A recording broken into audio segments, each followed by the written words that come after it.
Hey everybody, Preston Poulter here with Pocket Jacks Comics. And some breaking news just came across my desk I thought I would let you guys know about. The Trump administration has asked Texas Tech University to end the use of race in its admissions decisions specifically for medical school.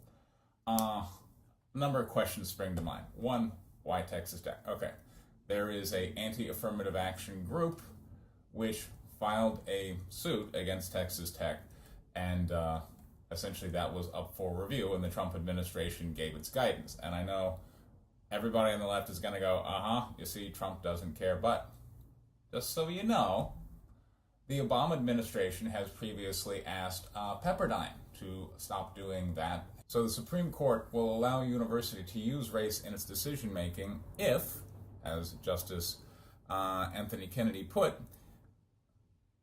that the university must continue to review the affirmative action policies to assess positive and negative effects. And Texas Tech, in this case, had not reviewed its policy in the last couple of years. Therefore, it was not in line with the Supreme Court guidelines.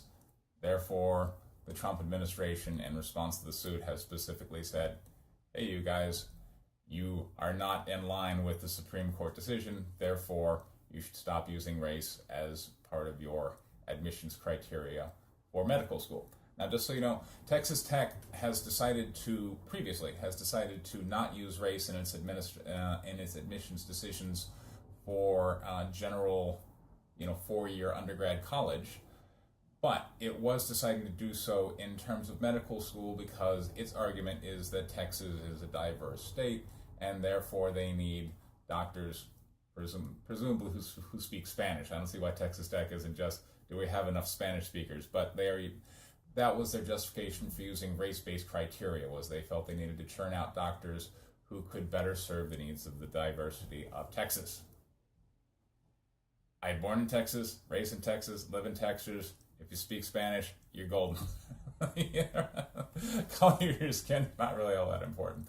So, but I know that people are going to be kicking this one around like a football, but really all the Trump administration is doing here is upholding Supreme Court decision and honoring the lawsuit which was filed against Texas Tech and saying, hey, you know what? You haven't honored your obligations to continue to study the positive and negative impacts of your race-based decision making, and therefore you should cut it out.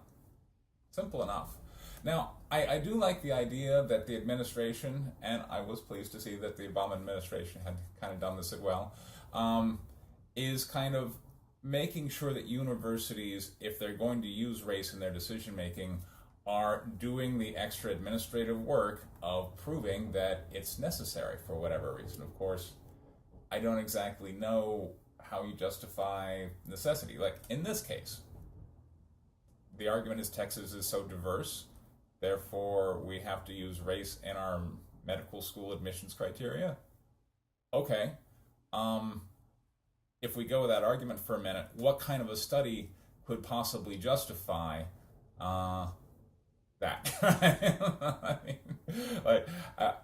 And I guess this is why Texas Tech didn't do it, right? How do you come up with a study that justifies, oh yeah, by the way, because Texas is diverse? I mean, you can look at Texas and go, okay, well, there are this many white people, this many Latinos, this many blacks, this many Asians, this many Native Americans, this many Pacific Indians, this many, and just kind of mandate an equality of outcome.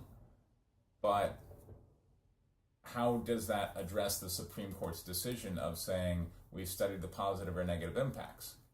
And really, when you look at Texas Tech and the med school decision specifically, and the challenges therein of designing a study to address the Supreme Court requirement that you have to prove that your race-based admissions criteria is producing a positive impact, well, how does one prove that? Which addresses the other question of maybe race isn't really a positive impact at all when it comes to admissions criteria. What if, just crazy thought, for med school and maybe college at large, what if we just went based on merit?